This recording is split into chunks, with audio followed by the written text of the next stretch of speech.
At my graduation, my sister stood up and screamed. She cheated. But I'd already buried the evidence that would destroy her. Hi, I'm Mara, 24, and I was halfway to the podium when a chair scraped behind me sharp enough to split the moment open. At my own graduation ceremony, my sister stood up, pointed at me, and said loud enough to freeze the room. She cheated her way through college. No whisper. No hesitation. Just a clean public execution. Every face in the auditorium turned. Phones lifted. The auditorium that had felt electric seconds ago now felt like a courtroom. And I was the accused. My sister, Ariana, was making sure no one celebrated me today. I didn't grow up expecting Ariana to become my enemy. If anything, I spent most of my childhood trying to catch whatever light she seemed to carry around like a birthright. She was the golden one, louder, funnier, magnetic. At family dinners, people leaned toward her stories like sunflowers. I was the quiet one, the good girl who did her homework and passed the salt and hoped someone noticed. They noticed eventually. Junior year, when my GPA passed hers. When I won a scholarship she hadn't even qualified for. When I got into the university she dropped out of. And maybe that's when it started. Because it wasn't just one thing. It was a slow bleed. A refund check that never came.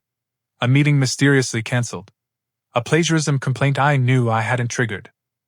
I spent months gaslighting myself. Maybe I messed up the form. Maybe I missed a deadline. Maybe. Until one night, in the glow of my laptop screen, I stopped saying, maybe. Because I knew who had memorized all my passwords. Who still lived in the house where that refund had been rerouted.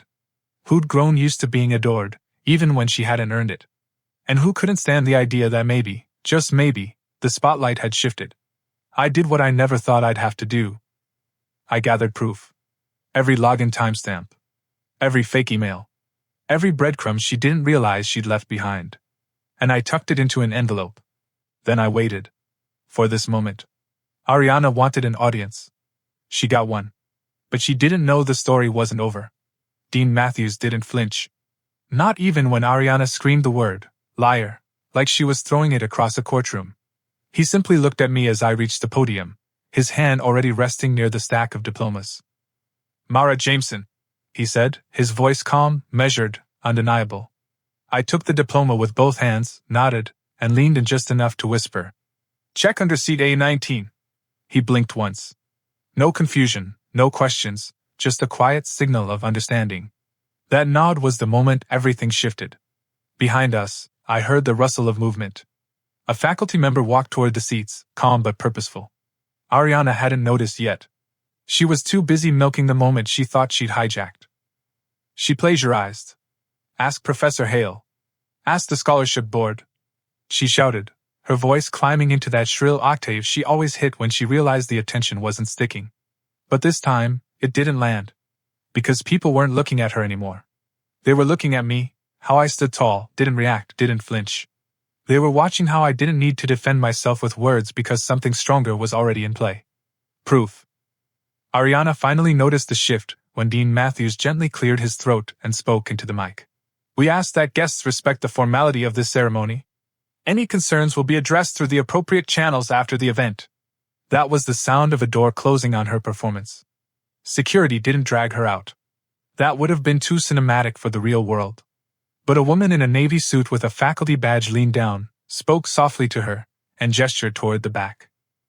Ariana blinked, like she'd only just realized this wasn't going the way it had in her head.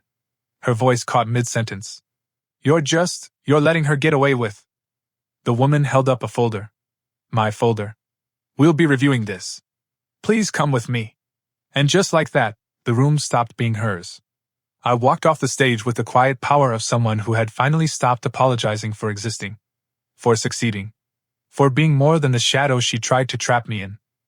Backstage, Dean Matthews handed me the envelope I'd planted beneath the seat. You came prepared, he said. She left me no choice. I replied. He nodded, his face serious. And you've done everything right. Mira Reyes, my attorney, was already waiting. She took the folder, flipped through it with practiced speed, and murmured. Clean, solid, damning. She tapped one page. This is going to end her. And I didn't even smile. I just felt released. Ariana didn't go quietly. Of course she didn't. By the time I made it back to my seat, she was outside the auditorium, screaming. Not words anymore. Just noise. Desperate, feral, incoherent.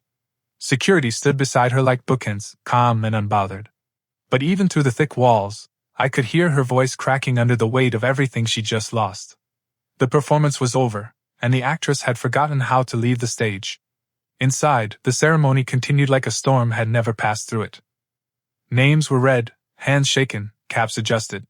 But the temperature had changed. The energy in the room pulsed with something different now: disbelief, curiosity, maybe even a little awe. The whispers had shifted from suspicion to sympathy. Some students glanced over at me with nods that said, "We get it now." One professor offered a subtle thumbs up as I passed. Lena, from the front row, mouthed a single word as I walked by. Queen. I didn't feel like one. Not yet. But I took my seat again, spine straight, heart steady. Outside, Ariana was still yelling. The dean approached the podium one last time to close the ceremony, voice even, hands folded neatly. "We thank you for joining us today. And to all our graduates, may you walk into the world with truth, courage, and clarity." Clarity. That word hit me harder than I expected. Because that's what I finally had. Not vengeance. Not victory. Just the clear, undeniable truth that what she did to me, every sabotaged login, every stolen refund, every fake message, was never about justice. It was about control. And now, she had none. After the ceremony, I didn't linger. I hugged Lena tight, promised to text her later, and slipped out the side exit with Mira by my side. The hallway was quiet, cool, a sharp contrast to the chaos just outside. Mira stopped me before we reached the doors. "Are you ready for what's next?" "What's next?" I asked, even though I already knew. She handed me a copy of the filing. Formal complaints submitted. Academic fraud. Digital harassment. Civil damages. "And the school?" I asked. She nodded. "Internal review starts Monday. But with this level of documentation, they'll act fast." I stared at the folder in my hands. It looked harmless. Just paper. But it carried every sleepless night, every half-erased win, every moment I'd questioned my sanity because I couldn't prove what I felt in my bones. And now? Now it was proof. We stepped into the light outside. Ariana was gone. But the fallout? It was just beginning. The first call came Monday at 9:03 a.m. It was from the university's Academic Integrity Board. "Ms. Jameson," the woman said, formal but not cold. "We've reviewed the initial evidence. This is now an active case. No congratulations. No apologies. Just protocol." But protocol was all I needed. By noon, 2 professors had submitted their own concerns, suspicious emails, meeting cancellations that never quite made sense. Professor Hale sent a letter of support, stating flat out that he believed I had been targeted. And by Tuesday afternoon, Ariana's access to all campus systems was officially revoked. She hadn't even been a student for over a year. But she'd still had just enough alumni credentials, just enough linked accounts, to do the damage she did. I guess no one had thought to change the locks on the digital doors. No one but me. Mira moved fast. She filed the first civil claim by Friday: unauthorized access, identity fraud, and interference with academic progress. Noah, the tech investigator, provided a forensic report so clean it practically glowed. IP addresses, login locations, timestamps down to the second. "This one," he said, pointing to a session that occurred during a psychology exam I was accused of cheating on, "happened while you were logged into a proctored test, on camera. That access came from a Portland address. Same time. Different location." Meaning, I had a digital alibi. And she had no idea. Meanwhile, Ariana went quiet. No fiery texts. No dramatic posts. No unhinged voicemails. Just silence. But silence doesn't mean surrender. It means regrouping. And I knew her well enough to know that if she wasn't yelling, she was scheming. My parents, for a while, tried to play both sides. My mom called to say she was praying for peace. My dad left a voicemail with his usual go-to line: "Families fight. It'll blow over." But this wasn't a fight. This was structural sabotage. This was someone lighting your house on fire and then asking why you don't want to go back inside. I didn't respond. Not until the letter arrived. A legal envelope, no return address. Inside, a thin, bitter cease and desist. From Ariana's boyfriend. Some junior associate at a law firm who apparently thought he could scare me into silence. Mira read it once, snorted, and dropped it in the shredder without breaking eye contact.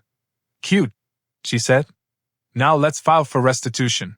By the end of that week, the university had formally cleared me of all academic misconduct. The scholarship board reinstated my funding in full. And Ariana? Ariana got a notice from the state bar. Her behavior had raised enough flags to warrant a character fitness review.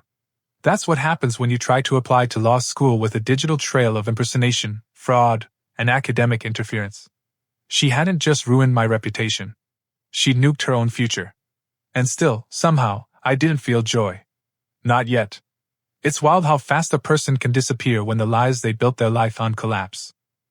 By the second week, Ariana's entire online presence went dark. Instagram, deactivated. LinkedIn, wiped. Even her old Twitter account, the one she used to subtweet the universe with vague drama about betrayal and fake friends, gone. The silence wasn't an apology. It was a retreat. She wasn't ashamed. She was regrouping. I knew that because of the text I got from her burner number, 2 words and nothing else. You won. I stared at it for a full 5 minutes, thumb hovering over the screen. I didn't reply. Not because I didn't have something to say, but because I refused to play the game anymore. Ariana's definition of winning was being seen. Loud, admired, envied. Mine was different. Mine was peace. I spent the next few weeks unlearning the reflex to check over my shoulder. To second-guess every missed email. To wonder if the next glitch in the system was her again. Slowly, the air stopped feeling like it was full of ghosts. People on campus started treating me differently, too. Professor Hale asked me to TA his fall seminar. Lena convinced me to submit my capstone paper to a national conference, and it got accepted. Even the woman at the registrar's office, who used to glance at me like I was a walking red flag, now smiled and asked how graduation had felt. Peaceful, I told her. She raised an eyebrow. Peaceful? That's not what I heard. I smiled wider. Exactly. It wasn't all over, though. Not legally. The civil suit was moving forward, slowly but steadily. Mira told me we'd have our first mediation hearing within the month. Restitution, official sanctions, maybe even a court order barring Ariana from further contact. That last part sounded cold. But I didn't want revenge. I wanted insurance. Against ever having to live like that again. The hardest part, weirdly, wasn't Ariana. It was my parents. They never apologized. Not once. Not for doubting me, not for believing her, not for looking away when I asked the first time, has she said anything about my accounts? They just went quiet. The way people do when silence feels safer than facing what they allowed. I tried to be angry. Sometimes I even managed it. But mostly, I just felt tired. One night, I opened a new document on my laptop. No title. No structure. Just the sentence that had been sitting inside me for months. I am not the villain of this story. I am the author of my own ending. And that was the first time in a long, long time I felt proud. The hearing was set for a Thursday. Not a dramatic courtroom scene, just a mediation room in a downtown office building with bad lighting and cheap chairs that squeaked every time someone shifted. But even without the theatrics, it felt like standing at the edge of a cliff I'd been circling for years. Ariana arrived 10 minutes late, of course. That was her signature move, walk in last, pretend the room had been waiting for her. She wore a suit that didn't quite fit, and heels that clicked too loudly on the tile. The effort was there. So was the crack in the performance. She didn't look at me. Mira didn't give her the chance. Let's begin, she said, setting down a thick folder. The mediator, a quiet woman with tired eyes, opened the session by summarizing the case. Unauthorized digital access. Academic interference. Financial redirection of scholarship funds. Attempted defamation. That last one hit a little harder when said out loud. Ariana didn't speak for the first half hour. Her lawyer, some guy with expensive shoes and a nervous jaw, did all the talking. He tried to position it as misunderstanding, familial tension, unintentional actions with unfortunate consequences. Mira waited until he was done, then handed over a color-coded spreadsheet. These are timestamps from MS. Jameson's University account logins, compared with geolocation data from Ms. Ariana Hart's home IP address. There are 17 instances of unauthorized access. Next, bank records. These are the redirected scholarship disbursements. We traced the deposits to an account Ariana created under a similar name. Then screenshots, emails, mirrored addresses, cancelled appointments, system flags, and finally, the digital forensic report from Noah. Immaculate. Every breadcrumb Ariana thought she'd hidden, he traced back to her. It wasn't a case. It was a conclusion. When it was all laid out, the room went very still. The mediator cleared her throat. Ms. Hart, do you wish to respond before we proceed to the restitution discussion? Ariana finally looked up. And for the first time, she didn't look angry. She looked afraid. I was in a bad place, she said, voice breaking on purpose. It wasn't supposed to go that far. I didn't know she would. She stopped herself. Maybe realizing that victimhood doesn't land well when you're facing 30 pages of evidence that you built the trap and handed out invitations. I made mistakes, she said softly. You made choices. I corrected, calm as ever. Mira didn't flinch. We're not here for an apology. We're here for accountability.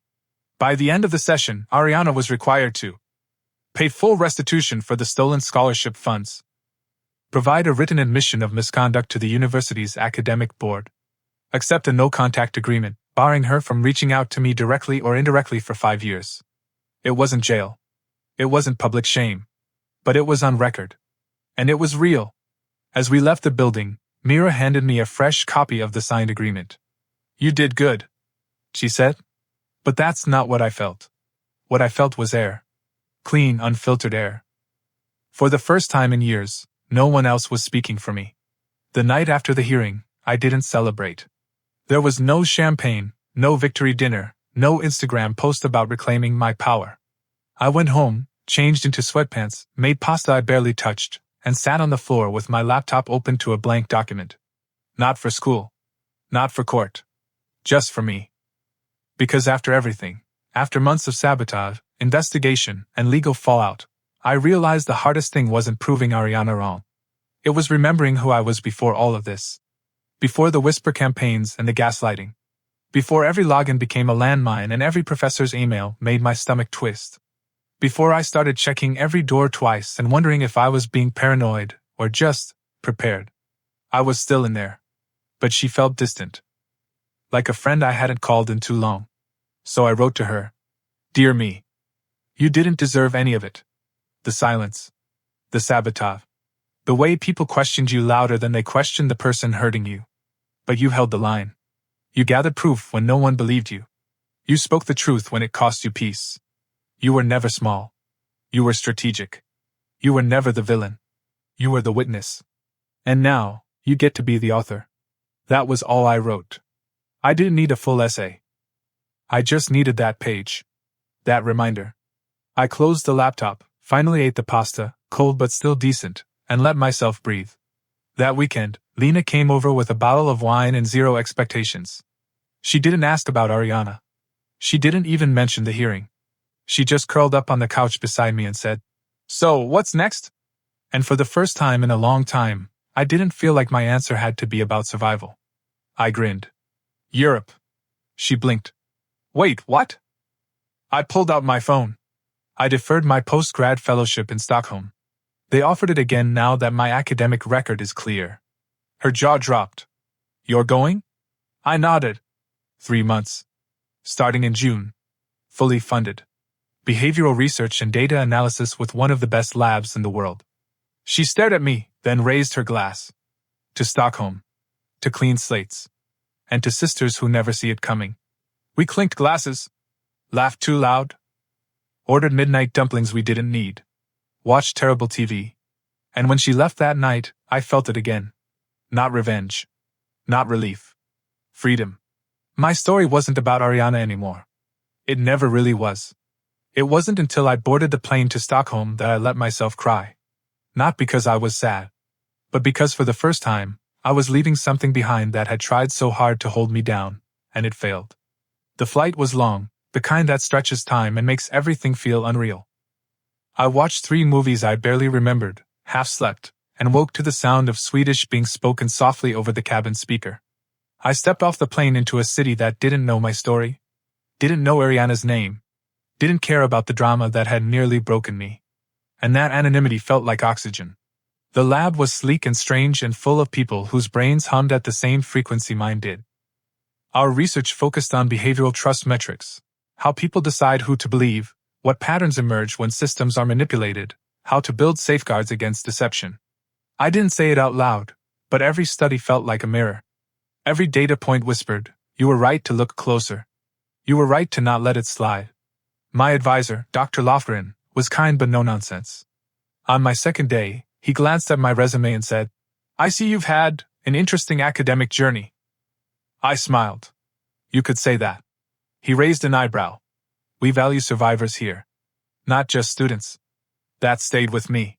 One afternoon, while reviewing a paper on algorithmic bias, I got an alert on my phone. A message from my dad. Subject, just in case you ever want to hear it. I hesitated before opening it, then tapped. It wasn't long. Just a single paragraph. "I don't know when I stopped seeing you as someone to protect and started seeing you as someone to manage. That's on me. I let Ariana convince me that you were strong enough not to need backup. I confused resilience for invulnerability. I'm sorry I didn't stand up when you needed me to. You shouldn't have had to do it all alone." I sat with that. Not angry. Not even moved to tears. Just still. Because the apology wasn't everything, but it was something. I didn't reply right away. I let it breathe. Instead, I walked out onto the balcony of my temporary apartment and looked out over the water. It was calm. Clear. Uncomplicated. That night I lit a candle. Not for Ariana. Not for justice. For myself. For the version of me that had survived gaslighting, sabotage, and a war disguised as sisterhood. For the version of me that had walked into that graduation stage with her head high, knowing the storm had already passed. And for the version of me now standing here, 24 years old, on a different continent, heart intact, hands steady. The final chapter hadn't been written yet. But the worst part? That was over. 3 weeks into the fellowship, I woke up to a headline I didn't expect. Portland Law School applicant under investigation for digital misconduct. I didn't need to click the article to know who it was about. Ariana. Somehow, even from an ocean away, her name still managed to echo. But this time, the weight of it didn't land on my chest. It barely landed at all. I skimmed the piece. It was short, clinical. Concern raised by academic institutions had prompted a deeper review of Ariana Hart's application. The article stopped short of making accusations, but it hinted, heavily, that more details would follow. I closed the tab. That wasn't my story anymore. The only reason I knew about it was Lena, who texted me the link with, "Guess the chickens are coming home to scream." I smiled, replied, "Let them. I'm busy." And I was. The research was intense but invigorating. We were designing models for trust analysis and educational systems, ironically enough. Every morning, I sat at a desk overlooking a quiet street and ran data on how institutions respond to internal threats. Some of it was theoretical, but a lot of it felt personal. My cohort didn't know what I'd been through, but they knew me as someone calm under pressure. Sharp in meetings. Kind in the ways that actually mattered. I didn't have to prove myself here with grades or smiles or playing it small so someone else could shine. Here, I got to take up space. One night, walking home from the lab, I passed a cafe and caught a reflection in the window. I stopped. Because the woman looking back at me? She didn't look like someone recovering from a war. She looked like someone who'd won without lifting a sword. I'd spent years believing I had to keep the peace by staying quiet. That if I just worked hard enough, smiled enough, made myself useful enough, it would balance out the chaos around me. But peace doesn't come from making yourself smaller. It comes from making the truth louder. Back in my apartment, I opened a message from Mira. The final court documents had arrived. The civil case was closed. Full restitution paid. Restraining order granted. Academic sanctions finalized. Clean. Clear. Done. And with that, the last door closed. Not slammed. Just locked. I sat with that feeling. It wasn't revenge. It was resolution.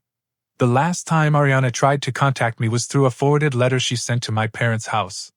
3 pages, handwritten. The kind of dramatic apology you write when you're not sorry yet, but terrified of being forgotten. She called it a misunderstanding. Claimed she'd been overwhelmed. Reacting to pressure. That she was hurting too, and that we'd Both made mistakes. She ended it with, I still love you, no matter what. Family is forever. I didn't respond. Not because I wanted to punish her. Because I finally understood something crucial. Closure doesn't come from them. It comes from you. From the decision to stop dancing in someone else's storm and start building your own shelter.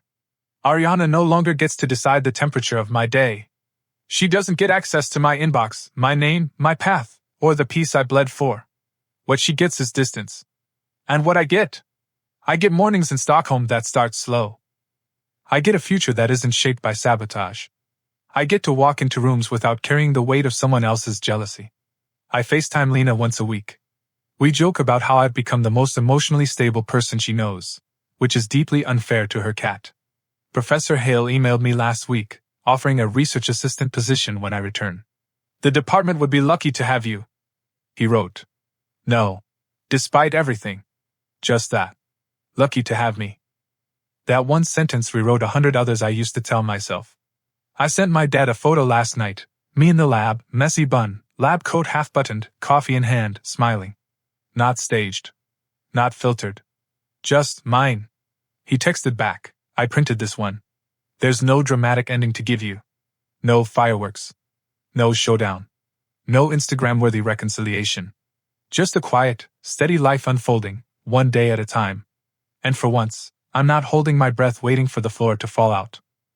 I'm already standing. A week before I flew home from Stockholm, I got a message from a name I didn't recognize. It was from a girl named June, Ariana's ex-roommate. She kept it short. I know we've never met, but I just wanted to say, I saw what she did. All of it. I didn't say anything back then. I should have. I'm sorry. If you ever need a statement, I'll write one. It didn't land like a bomb. It landed like a sigh. I didn't need the statement anymore. But I thanked her. Because the truth, even late, is still the truth. And every voice that speaks it makes the silence that used to crush me feel smaller. I packed up my apartment that weekend. The tiny lamp I loved. My coffee mug with a chip. My printed copies of the research papers we published. I even folded up the little post-it my advisor left me after a presentation. Clear. Confident. Sharp. Run your own lab one day. I tucked it into my bag. It didn't escape me that the version of me who left Portland half a year ago wouldn't have believed I'd hear those words. Much less believe them. I returned to the U.S. in the thick heat of late summer. Everything smelled like pavement and dry leaves. My parents met me at the airport. My dad held a small bouquet, sunflowers, my favorite. My mom had tears in her eyes before I even reached baggage claim. They didn't say much. They didn't need to. At dinner that night, my mother reached for my hand across the table and said, I used to think Ariana was the fragile one. But I think we had that backwards. And I smiled. Because fragile isn't the opposite of strong. It's the thing you stop pretending to be when you're finally done surviving someone else's idea of you. After the plates were cleared and the kitchen was quiet, I found myself walking to the bookshelf in their hallway, the one Ariana and I used to fight over for space. There, wedged between two cookbooks and a forgotten candle holder, was a frame I hadn't seen before. Inside it, a photo from graduation. Me.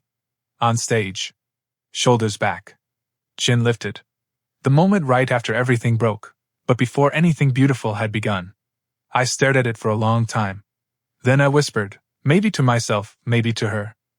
I made it. 2 months after returning home, I finally stepped back on campus. Not as a student. As a guest lecturer. I wore a blazer Ariana would have called too plain, no makeup except chapstick, and a pair of flats that didn't hurt. I stood in front of a room full of undergrads, half of them pretending not to be intimidated, the other half already trying to guess what kind of final I'd assign. I'm not here to give you answers, I told them. I'm here to talk about what happens when the people who are supposed to believe in you don't. No one moved. No one checked their phones. I told them about trust. About how it's built, broken, weaponized. I didn't name Ariana. I didn't need to. The story wasn't about her anymore. After class, a student stayed behind. Nervous. Maybe 19.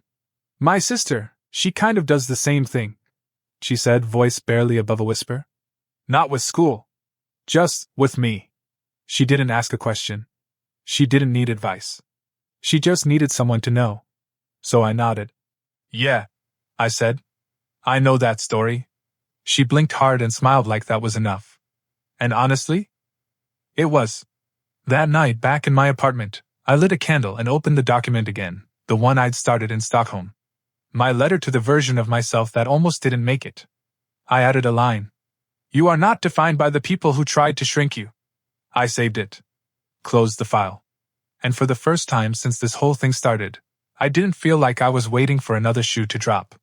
The story wasn't just behind me. It was beneath me.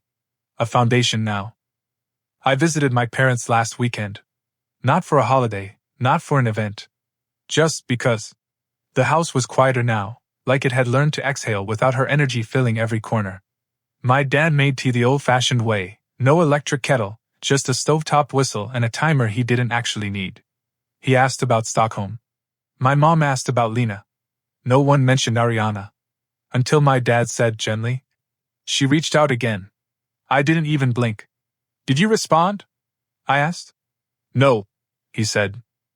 I just wanted you to know. And I did know, deep down, that there would always be one more letter, one more excuse, one more reach for the story she could spin back in her direction. But I also knew something she didn't. I was untouchable now. That night, I sat with my mom in the living room while she flipped through a dusty photo album. There was a picture I hadn't seen in years, me and Ariana in matching Halloween costumes, maybe 6 years old. I was a cat. She was a lion. Even then, she had to roar louder. Even then, I'd stayed close, quiet, careful not to draw too much attention. My mom sighed and said, I always thought the two of you were just different. Not better. Not worse. Just different. But difference, in our family, was never neutral. It was a mirror. And mirrors either flatter or threaten, depending on who's doing the looking. I didn't say that out loud. I just closed the album and asked her if she wanted to go for a walk. We walked around the block. The air was thick with summer. A little too warm, a little too nostalgic. She stopped in front of the neighbor's hydrangeas and said, without looking at me, if she ever really apologizes, will you forgive her? I didn't answer right away. Because it wasn't a simple question. And I wasn't the same girl who used to give simple forgiveness just to keep the peace. I don't need her to say sorry, I finally said. I needed her to stop. She didn't. Now she can't. That's enough. My mom nodded slowly. Quiet. Like she finally believed me. Later that night, in my old bedroom, I opened my inbox. One unread message. No subject line. Just her name. I clicked it. It was one sentence. Do you miss me? I didn't reply. I archived it. Because sometimes the most powerful answer is the one that never needs to be sent.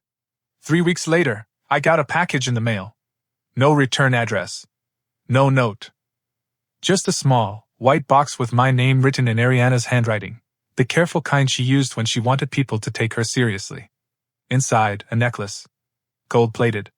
Small, delicate. A single charm that spelled the word sisters. The kind of thing you'd find in a mall kiosk and give someone when you're 15 and think forgiveness is just a cute gesture away. I stared at it for a long time. Not because it stirred up old love. Because it confirmed what I already knew. Ariana wasn't sorry. She was sentimental. And that's not the same thing. Sentiment is a costume people wear when they've run out of power. Sorry is what you say when you finally understand you were the villain, and you stop expecting to be hugged for it. I placed the necklace back in the box and returned it to sender. Not out of anger. Out of clarity. Back at campus, Professor Hale introduced me at a symposium with a sentence that stuck. She's not just a student we're proud of. She's a story we nearly lost. It landed louder than I expected. A few heads turned. One person clapped before the rest caught on. But it wasn't about the audience anymore. It was about the space I took up at the podium. My words. My work. My voice. After the talk, a woman from another university approached me. We're building a research team for student equity systems, she said. We'd love to bring you on next spring. I didn't hesitate. Yes. Because now, when doors open, I walk through them without asking if I belong. And Ariana? She stays where she put herself. In the echo chamber of her own denial. There's one last thing you should know before we close this. Just say the word, and I'll tell you. Last weekend, I went back to the place it all started. The university auditorium. Not for nostalgia. Not even for closure. For a speaking event. They invited me to deliver the opening keynote for a new student initiative focused on academic integrity and digital safety. Funny, right? The girl accused of cheating now lecturing on how to protect yourself from sabotage. But the moment I walked back into that room, same aisle, same stage, same rows of seats, I felt it. Not fear. Not bitterness. Power. The seat I had once tucked an envelope under was now just a seat. No ghosts. No weight. Just proof that time doesn't heal everything, but it clears space. Before I spoke, I stood backstage and watched students filter in. Bright eyes. Nervous laughs. A few parents whispering with too much tension in their shoulders. And I remembered how it felt to sit in those rows, wondering if my entire world was about to collapse.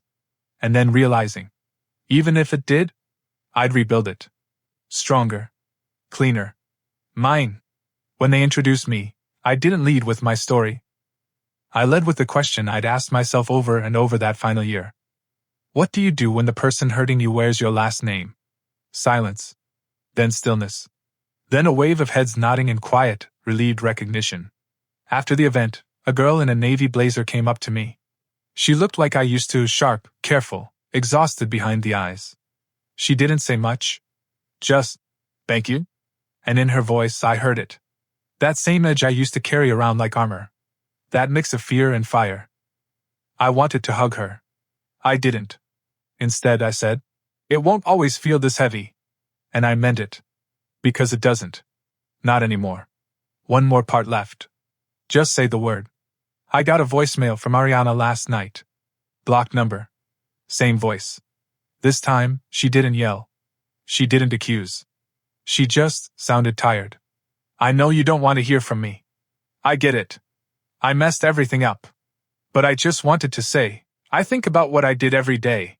I think about you.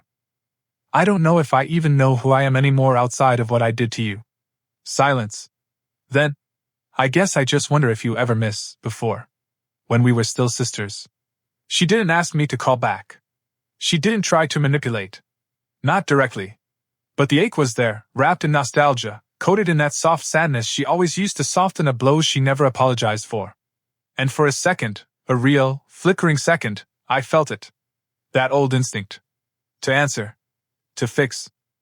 To say something comforting because she sounded like she needed it. But I didn't. Because the truth is, I do miss before.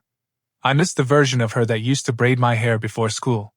I miss the girl who once stole a cupcake from me at a cousin's birthday and said, "You shouldn't have to wait to be noticed."